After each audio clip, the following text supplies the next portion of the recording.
அஸ்ஸலாமு அலைக்கும். வலைக்கம். நான் ஒரு 10-15 வருஷமாக இந்த வீட்டில் எழுதி முடித்தேன். சரி. எங்களுக்கு ஒரு பள்ளி ஒன்று இல்லைங்க. நான் வீட்டில் தான் ஐங்கால தொழுகை மாஞ்ச மாத்தா தொழுகை புள்ளை கொட்டி விடுவோம். சரி. எத்தனையோ பேர் நாங்களும் எல்லாருக்கிட்டையும் சேர்ந்து ஜும்மாவுக்கு மட்டும் மகாபடியே போகிறேன். உங்களுக்கும் தெரியும். சரி. எங்களுக்கு பள்ளியில் பெரிய கஷ்டம். நாங்கள் அந்த பள்ளி ஒன்று இல்லாமல் பெரிய தடுச்சம் இருந்துச்சு. நாங்கள் ஒரு 20-25 பேர் இந்த சைனா போட்டில் உங்களோட நிற்கும். இனி இதுக்கு ஒரு நல்ல ஒரு முடிவு சொல்லி நாங்கள் எல்லாருக்கிட்டையும் சொல்லிச்சு. இன்னும் ஒருத்தரும் ஒரு முடிவும் எடுக்கலை. நாங்கள் ஜும்மாவுக்கு போகல. நோம்பு காலத்தில் அங்கே போய் தான் தொழவும் இல்லை. கேமரா அங்கே தான் தொழுவோம் மகாபடியில். நாங்கள் இத்தனை வேணால் செஞ்சேன். எங்களுக்கு அதை ஒரு இன்ஷா அல்லாஹ் ஒரு தொழுவத்துக்கு ஏற்பாடு செஞ்சு தந்தால் பெரிய பறக்கத்தாச்சு. நாங்கள் அப்துல் ரசூலுக்கு நேரப்படி எத்தனை வேணால் செஞ்சேன். உங்களுக்கு யாரையும் என்ன இன்ஷா அல்லாஹ் எதுக்கும் நல்ல ஒரு முடிவு தான் எல்லாரும் சரி. சரி, பில்லோட தான் இருக்கிறாரு. சரி, என்ன கேள்வி கேட்குறாருண்டா, இந்த சைனா ஃபோர்ட், சீனா கொட்டுவா தானே, சீனாங்கோட்டை பகுதியில் தூய்மையான முறையில் மார்க்கத்தை கடைபிடிக்கக்கூடிய சகோதரர்களுக்கு நபி வழி அடிப்படையிலான ஒரு பள்ளிவாசல் இல்லை, ரொம்ப சிரமப்படுறோம், நபி வழி அடிப்படையில் பள்ளியில் தேடி போகிறதுக்கு சிரமப்படுறோம், எங்களுக்கு என்ன ஒரு சுஜூத் இடம் அமைஞ்சிச்சேண்டா நாங்கள் நிம்மதியாக தொழுகை இபாதத்துகள் செய்கிறதோட மார்க்க பிரச்சாரத்தை செய்வோம், உங்களுக்கும் சொல்லி பார்க்கணும், நீங்களாம் பள்ளி கட்டி தர்ற மாதிரி இல்லை, கோரிக்கை வச்சு பார்க்குறோம், சரி வரலைன்றாரு. அதாவது நம்முடைய நிலைமை என்னன்னு சொன்னால், நாங்கள் ஒரு சிலோன் தௌஹீத் தலைமையகம், நாமளே வாடகைக்கு தான் ஓட்டி கொண்டு இருக்கிறோம், நமக்கே சொந்த இடம் இல்லை. ஆரம்பத்தில் நாங்கள் பயணித்த அமைப்புகளில் சொந்த இடமெல்லாம் நாங்கள் இருந்துச்சு, மக்கள் மத்தியில் வசூல் செய்யப்பட்டுச்சு, நிறைய பொருளாதாரங்களை திரட்டி சொந்தமாக இடமெல்லாம் எடுத்தோம். ஆனால் தற்போது நாங்கள் இருக்கக்கூடிய நிலை திரும்பவும் ஆரம்ப நிலை தான். 80களில் எப்படி தௌஹீத் இருந்துச்சோ அந்த மாதிரி ஒரு சூழ்நிலை தான் நாங்கள் தலைமையகமும் இருக்கிறோம். நாங்கள் வாடகைக்கு ஒரு இடத்த தான் கொழும்பில் வச்சுருக்கிறோம், ஒரு தலைமையகமாக பயன்படுத்துகிறோம். ஆனால் என்ன விஷயம் என்று கேட்டால், ஒரு பள்ளிவாசலில் நடக்க வேண்டிய காரியத்தை விட அதிகமான பணிகள் அந்த இடத்துல செய்கிறோம். அப்போ நமக்கு ஒரு தொழுமிடம் அமைக்கணும் என்று சொன்னால், அந்த தொழுமிடத்தை அமைத்து கொள்வதற்கு சொந்தமாகவே ஒரு இடம் இருக்கணும் என்ற தேவைப்பாடெல்லாம் கிடையாது. சொந்தமாக ஒரு இடம் இல்லாவிட்டால் நம்முடைய நோக்கம் என்ன, நபி வழி அடிப்படையில் எங்களுக்கு தொழுகத்துக்குரிய அந்த இடம் அமையணும். அதை நாங்கள் ஏற்பாடு செய்வதற்கு சொந்தமாக வசதி இல்லையா, வாடகைக்காவது ஒரு இடத்த நாங்கள் முயற்சி செய்தால் கண்டிப்பாக எடுத்துக்கொள்ளலாம். அதே நேரத்தில் சொந்தமாக அமைத்து கொள்வதற்கு காணி பூமி வாசல் இருந்துச்சுண்டா, நான் உங்கள் சகோதரர்களுக்கும் சொல்லியிருந்தேன், எஸ்டிமேட்டை தாங்க, எவ்வளோ செலவாகுது என்னென்ன. நான் பொக்கட்டால் தரப்போகிறது இல்லை, என்கிட்ட அவ்வளோ சல்லி இல்லை.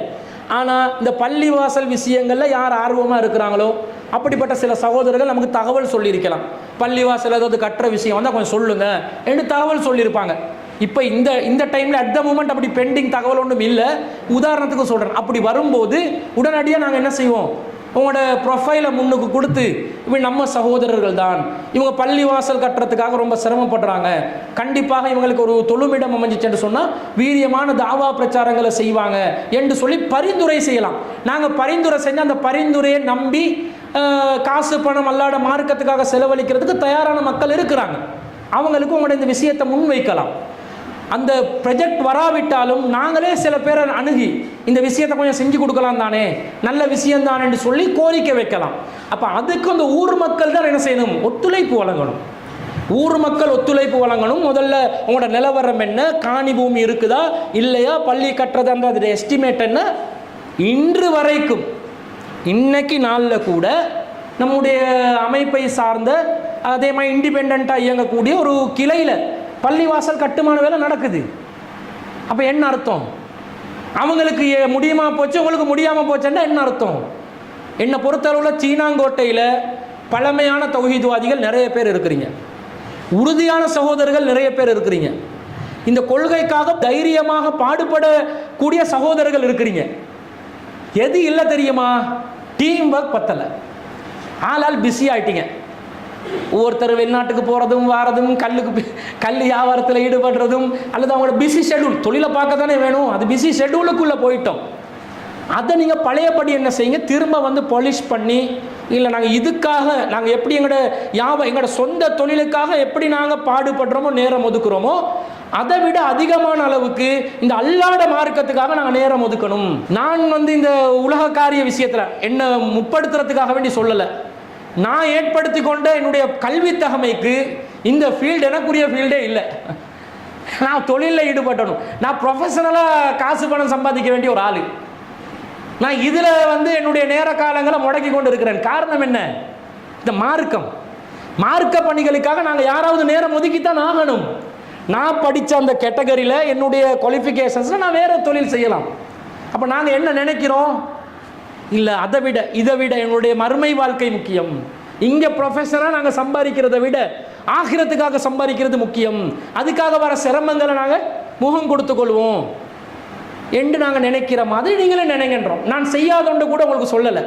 எதை நான் செஞ்சு கொண்டு இருக்கிறேனோ அதை நான் உங்களுக்கு செய்ய சொல்கிறேன். அதனால் நீங்கள் முன் வாங்க, அந்த களத்தை சரியாக அமைச்சுக்கோங்க, மசூரா பண்ணுங்க. ஒரு மசூரா பண்ணினா உங்களோட சைடில் நடக்கிற ஒரு மைனஸாக பார்க்குறது திரும்ப அடுத்த தடவை எங்களை சந்திக்கும் போது தான் அந்த மசூரா ஞாபகத்துக்கு வருது.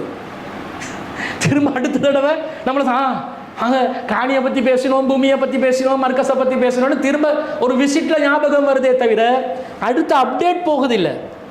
உயிரோட்டமான பணிகள் தான் ஒரு அடைவதற்குரிய அந்த வேலையை செய்யும், சாதனை படைக்கலாம். எனவே நீங்கள் முயற்சி செய்யுங்க, அல்லாஹ் தஆலா கண்டிப்பாக உங்களுக்கு உதவி செய்வான். எங்களுக்கு தலைமையால் தர்றதுக்கு இல்லை, என்ற தலைமைக்கே இல்லாத நிலை. ஆனாலும் கண்டிப்பாக எங்களுக்கெல்லாம் சொந்த இடம் இருந்தால் தான் தவா பண்ணணுமென்றது இல்லை. நடு தெருவில் நின்றாவது 4 சின்ன பொடியம்மார்களை வச்சாவது இந்த தாவாவை கொண்டு கொண்டே இருப்போம் என்றொரு டார்கெட்டில் இருக்கிறோம். இடத்தை நம்பி தாவாவை ஆரம்பிக்க நினைக்காதீங்க. இடம் வந்தாலும் நாங்கள்லாம் வளமையாக நாங்கள் காண்ற சுண்ணத்தான வழிமுறை என்னென்னு சொன்னால், அதுக்கு பிறகு தூணை பார்த்து ரசித்து கொண்டு இருப்பான். இந்த தூணுக்கு டெராசோ பிடிப்போமா, டைல்ஸ் பிடிப்போமா, டிசைன் கம்பி போடுவோமா, இதிலே நேரம். லைட்டு போடணுமே, ஃபேன் எந்த டிசைனை போடுறது, ஏசி போடுறதா, பள்ளிக்கு காப்பட் பூல் காப்பட் போடுறதா, சவுதி காப்பட் போடுறதா, மைக்கு அப்படி இருக்கணும், இதிலே கவனம் போகுது. அதனால் மறுக்க சமையாமல் நீங்களா வேற கஷ்டப்பட்டு சிரமப்பட்டு தொழுமிடங்களை தேடி போயிட்டு தொழுதாலும் பரவாயில்லை, தாவாவை ஆரம்பிங்க. அந்த இடம் நீங்கள் இடத்தை நிரப்பினீங்கன்னு சொன்னால் அல்லாஹ் உங்களுக்கு ஒரு வாக்குறுதி அளிக்கிறான். வல்லதீன ஜாஹது ஃபீனா, நமது விஷயத்தில் உழைப்பவர்களுக்கு லனஹ்தியன்னஹும் சுபுலனா, நாம் பல வழிகளை காட்டுவோம். வழிகளை அல்லாஹ் காட்டுவான். எங்களுக்கு உதவி செய்கிறதுக்கு தயாராக இருப்பது யார்? ரப்புல் ஆலமீன். அவன் அகிலத்தின் இறைவன். ஹசானாக்கள் எல்லாம் அவனுக்கு சொந்தமானது. பொருளாதாரம் அவனுடைய கைவசத்தில் இருக்கிறது. நாங்கள் கேட்ட ஒரு பள்ளிவாசலுக்கு நிதி உதவி செய்கிறதுக்கு ஏற்பாடு செய்கிறதுக்கு அவங்க மிச்ச நேரம் போகுமா? போகாது. ஆனால் என்ன சுன்னத்து? அல்லாஹ் தியாகத்தை எதிர்பார்க்குறான். தியாகம் பண்ணு. என் மார்க்கத்துக்காக நீ எவ்வளவு உழைக்கிறாய், என் மார்க்கத்துக்காக எவ்வளவு பாடுபடுறாய், சோதனைகளை எப்படி தாங்கிக் கொள்றாய், உலகத்தை நோக்கி நீ சாய்கிறீரா, அதுதான் நான் பார்க்குறான். அந்த இடத்துக்கு நாங்கள் போகணும், அதை நாங்கள் சாதிக்க பார்க்கணும். அல்லாஹ் எதை எதிர்பார்க்குறானோ அந்த பணியை செய்வோம். இன்ஷா அல்லாஹ் அல்லாஹ் களத்தை அமைச்சு தருவான். அதுக்காக நீங்கள் களத்தை உருவாக்குறதுக்கு முயற்சி செய்ய வேணாம் என்றல, முயற்சி செய்யுங்க. கண்டினியூவாக ஒரு விஷயத்தில் ஒர்க் பண்ணுங்க. ஒரு மசூரா எடுத்து அதில் ஒர்க் பண்ணுங்க தொடர்ச்சியாக. அந்த ஃபைலை மூடிடாதீங்க. அது திறந்த புத்தகமாக வச்சு அதை படித்து வாசித்து மீண்டும் அதற்காக உழைக்கும் பொழுது கண்டிப்பாக இன்ஷா அல்லாஹ் அந்த இலக்கை அடைஞ்சு கொள்ளலாம்.